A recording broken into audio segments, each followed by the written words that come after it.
बिस्मिल्लाहिर्रहमानिर्रहीम। अस्सलाम वालेकुम नाजरीन। प्रोग्राम टाकरा दे नाल थोड़ा मेज़बान निसार हुसैन हाजिर है।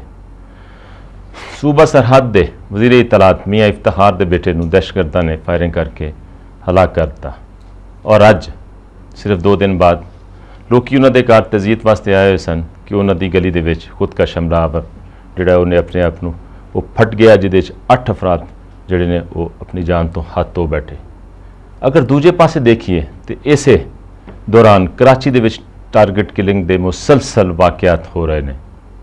गल है कि दहशतगर्दी तो जान असी किस तरह छुड़ावांगे, दहशतगर्दी साड़ी जिंदगी का हिस्सा बन गया तो हुण इसे म्यूजिक दे विच सानू काम करना पाएगा और दहशतगर्दी और बाकी मामलात नाल नाल चलणगे।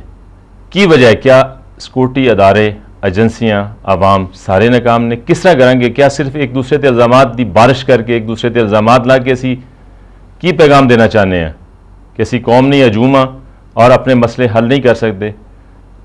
बहुत बड़ा साने है। असी मियाँ इफ्तिखार दे गम दे विच मेहमान और सारे जड़े शरीक हाँ और मज़म्मत करने इस वाक़े दी दहशतगर्दी नाल किस तरह निपटांगे, किस तरह लम्हा फिक्री है जो साडे नाल हो रहा है। इतनी गुफ्तगू करांगे। शरीके गुफ्तगू ने अखुंदज़ादा चटान साहब जिन्होंने ताल्लुक पाकिस्तान पीपल्स पार्टी नाल है, MNA ने, इलाका गैर तो ताल्लुक रखते हैं फाटा के इलाके तो। इन्हां दे नाल प्रोफैसर इब्राहिम मुहम्मद इब्राहिम साहब सैनेटर ने जमात इस्लामी दे और सूबाई अमीर ने सूबा सरहद तो जमात इस्लामी दे। इन्हां दे नाल डॉक्टर तारिक फजल चौधरी जिन्होंने ताल्लुक पाकिस्तान मुस्लिम लीग नून नाल MNA ने और वफाकी दारुल हुकूमत तो ही ये अपनी नशिस्त हासिल की थी। इन्होंने गुफ्तगू का आगाज़ करने हैं। वेलकम अखुंदज़ादा साहब, इब्राहिम साहब। और ये दसो कि की वजह है कि जिस वेले कोई वाक़या होंदा है उस वे हुकूमती एजेंसियां बहुत बड़े बयानात भी, तहकीकात का हुक्म भी, 24 घंटे मुलज़म गिरफ्तारी, लेकिन मामला तो उस तो अगे नहीं बढ़ते। उस तो बाद फिर वही रूटीन लाइफ शुरू हो जाती है। कौन नाकाम है? क्या अदारे कोआर्डिनेशन नहीं, राबते का फुकदान है, इंटेलिजेंस शेयरिंग नहीं, की इशू है? बिस्मिल्लाहिर्रहमानिर्रहीम। शुक्रिया जनाब कि आपने हमें बुलाया।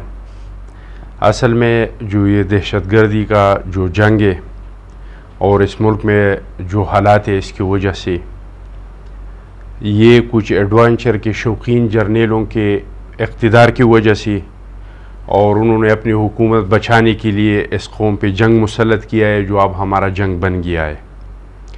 और जब से ये मौजूदा हुकूमत बना है तो हम समझते हैं कि इसमें बहुत ज़्यादा काम हुआ। पहले तो ये कि ये कौम ये मानती नहीं थे कि ये हमारा जंग है।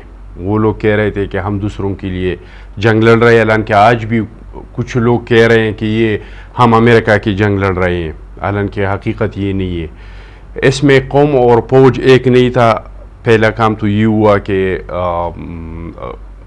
कौम मिल गया फौज के साथ। इसके बाद हालात में बहुत बेहतरी आई है, ऑपरेशन भी हुए, कामयाब भी हुए, लेकिन गल है कि ही खड़े हैं। ये जंग इस तरह का जंग नहीं है। आप अफगानिस्तान में देखिए, 8 साल हो गए, नेटो अफवाज आए हैं, इनके पास जदीद असला है, उनको अभी तक वो कामयाबी हासिल नहीं हुई जो हमारे फौज को सवात में हुई, जो हमारे अफवाज को ट्राइबल्स एरिया में हुई। मैं खुद बाजोड़ का रहने वाला हूँ, मुझे बाजोड़ के हालात का पता था कि इस मौजूदा हुकूमत से पहले वहाँ के हालात ऐसे थे कि नकाबपोश सड़कों पे फिरते थे, वो गश्त करते थे, जो मर्जी उसको उठाते थे, लोगों के ख़िलाफ़ चिट्ठियाँ बेचते थे कि आप मेरे अदालतों में पेश हो जाओ, और जो लोग पेश नहीं होते थे उसको ज़बरदस्ती उठाते थे और अपने कानून के तहत उनको सजाई देते थे और हुकूमत के अंदर एक हुकूमत बन गया था। अब अल्हम्दुलिल्लाह हालात बहुत बेहतर हैं। ये हैं कि जिस तरह के पेशावर का वाक़या हुआ, जिसका जितना शदीद मज़म्मत किया जाए कि मियाँ साहब का बेटे को शहीद किया, और आज जिसके घर में ख़ुदकश, इसके गांव में ख़ुदकश हमला किया गया, इसमें लोग शहीद हो गए और ज़ख्मी हो गए, या लाहौर में इस तरह के वाक़यात हो जाते हैं, कराची में हो जाते हैं, तो हम समझते हैं कि इस मुल्क, ये पाकिस्तान दुनिया में, इस्लामी दुनिया में वाहिद एटमी ताकत है। अब इस जंग में बाहर के एजेंट शामिल हो गई हैं और इसके मेरे पास एविडेंस है कि हमारे बाजोड़ के लोग जाते हैं अफ़गानिस्तान में, वहाँ कुनड़ के वाले उनको पैसे देते हैं और उनको बाकायदा असलहा देते हैं, और इस जंग में आबरा और मोसाद के लोग बिल्कुल अफ़गानिस्तान की तरफ से मुकम्मल तौर पर मुलविस हो गए हैं और वो लोग चाहते हैं कि पाकिस्तान को दुनिया में एक नाकाम स्टेट साबित करी। इसीलिए तो लाहौर जो हमारा एक सकाफती शहर है, اس میں انہوں نے حالات خراب کیے. کراچی جو ہمارا مضبوط شہر ہے. پروفیسر صاحب انہوں کا کہنا ہے کہ کچھ جرنیل اور وہ جرنیل اگر میں نشاندہی کرا کہ تمہیں یاد ہوئے گا کہ انہوں کا کہنے کا مطلب ہے کہ جنرل ضیاء الحق اس دی حکومت دے تسی بھی وہ بی ٹیم شامل سو وہ حصہ سو. یہ وار آن ٹیرر ادوں دی شروع ہوئی ہے. گل ہے کہ تسی میں سمجھنا کہ وہ برابر دے کیا شریک نہیں. ہوں تسی کس طرح قومی مفاد سوچو گے کہ اس چیز دی بنیاد اسے دور شروع ہوئی سی جہاں تسی حصہ سو. اور انہوں کا کہنا ہے کہ اج وہ ٹیررسٹ نال دے ملک جا کے اتوں ٹریننگ بھی لے کے آتے ہیں, پیسہ بھی لے کے آتے ہیں, حکومت تے کوشش کر رہی. نثار صاحب, خنزا صاحب نے را اور موساد کا نام لیا ہے. میں ان کی بات تسلیم کرتا ہوں. را انڈیا کی انٹیلیجنس ایجنسی اور موساد اسرائیل کی انٹیلیجنس ایجنسی ہے, اور دونوں کے ساتھ امریکہ کے بہت اچھے تعلقات ہیں. اور اگر ہندوستان اور اسرائیل دشمن ہے تو امریکہ بھی دشمن ہے. اور امریکہ جو جنگ لڑ رہا ہے میں اس کو کیسے تسلیم کر لوں کہ وہ میری جنگ ہے. جب تک میں اس جنگ کے اندر ہوں میں کبھی بھی اپنے ملک کے اندر نامناسب کی صورتحال نہیں دیکھ سکتا. اب آپ کا سوال ہے کہ ضیاء الحق کے دور سے یہ بات شروع ہوئی ہے. ضیاء الحق کے دور سے پہلے یہ جنگ شروع ہوئی ہے. میں دعوے سے یہ بات کہتا ہوں, اور آج بھی آپ ذرا نصیر اللہ بابر صاحب کو ٹیلی فون پہ ان سے پوچھ لیجئے کہ افغانستان اس وقت اسٹریٹجک ڈیپتھ کی پالیسی جس کو کہتے ہیں, اس وقت افغان فارورڈ پالیسی اس کو کہا جاتا تھا. اور نصیر اللہ بابر صاحب, ذوالفقار علی بھٹو صاحب اور جنرل لکا خان صاحب, یہ ان تینوں نے وہ پالیسی بنائی تھی. میں سمجھتا ہوں درست پالیسی تھی. اس پالیسی تے بڑا صدر داؤد نال بڑا اچھا تعلقات اور پاکستان اور افغانستان سے یاد کرو. یعنی داؤد کے ساتھ تعلقات تو ضیاء الحق کے دور میں پیدا ہو گئے.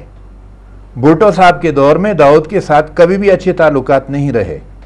بھٹو صاحب کے دور میں افغانستان سے اسی طرح دہشت گرد آتے تھے. نہیں صدر داؤد دے نال اچھے تعلقات ہیں. آپ نثار صاحب یہ بات کیسے آپ ثابت کریں؟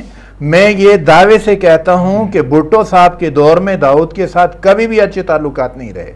داؤد نے ضیاء الحق کے دور میں اب پاکستان کا دورہ کیا. تو سمجھتے ہو کہ ضیاء الحق دی پالیسیاں ٹھیک سن؟ نہیں, میں یہ نہیں دعویٰ کر رہا. اصل بات یہ ہے کہ آپ مجھے جہاں گھسیٹ رہے ہیں کہ ساری ذمہ داری مجھے پہ ڈال رہے ہیں, اور میں تو وہاں پاکستان قومی اتحاد تھا, اور پاکستان قومی اتحاد ضیاء الحق کی حکومت کا حصہ تھا. اور پاکستان قومی اتحاد میں 9 جماعتوں میں جماعت اسلامی بھی ایک جماعت تھی. اب چند مہینے اس وزارت کی جو بھی ذمہ داری آپ میرے اوپر ڈال سکتے ہیں آپ ڈال لیجئے, اور میں وہ ذمہ داری اٹھا لوں گا. لیکن ضیاء الحق کے دور کی ساری ذمہ داری میرے اوپر ڈالنا درست نہیں ہے. اور میں یہ عرض کر رہا تھا کہ افغانستان کے اندر وہ پالیسی وہ ضیاء الحق سے بہت پہلے شروع ہوئی تھی. بھٹو صاحب کے دور میں شروع ہوئی تھی. پہلے مجاہدین جو تھے وہ بھٹو صاحب کے دور میں یہاں تشریف لائے تھے. اور سردار داؤد نے جب تختہ الٹ دیا تھا ظاہر شاہ کا, اس وقت سے یہ پالیسی شروع ہو گئی تھی.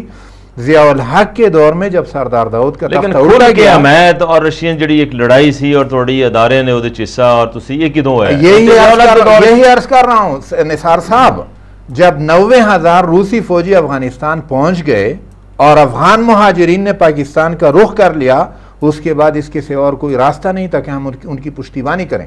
ورنہ وہ روسی فوجی وہ افغانستان کے لیے نہیں آئے تھے نثار صاحب, وہ آج یہاں اسلام آباد میں بیٹھے ہوتے. ہم نے افغانستان کی لڑائی کو افغانستان میں روکا, اور اس چیز کو میں آج بھی درست سمجھتا ہوں. اگر اس لڑائی کو افغانستان میں نہ روکتے اور روسیوں کو افغانستان سے واپس پلٹنے پہ مجبور نہ کیا جاتا تو وہ پھر پاکستان کے شاید حالات اچھے ہوتے. مطلب وہ افغانستان وہ نہیں نثار صاحب, آپ غلط کو پھر الٹا بنا رہے ہیں. روسی فوجی پھر افغانستان سے نکل کے پاکستان کے اندر داخل ہوتے. اس کے بعد پھر حالات کیا بنے, یعنی اس میں بہت سارے لوگوں کا حصہ ہے.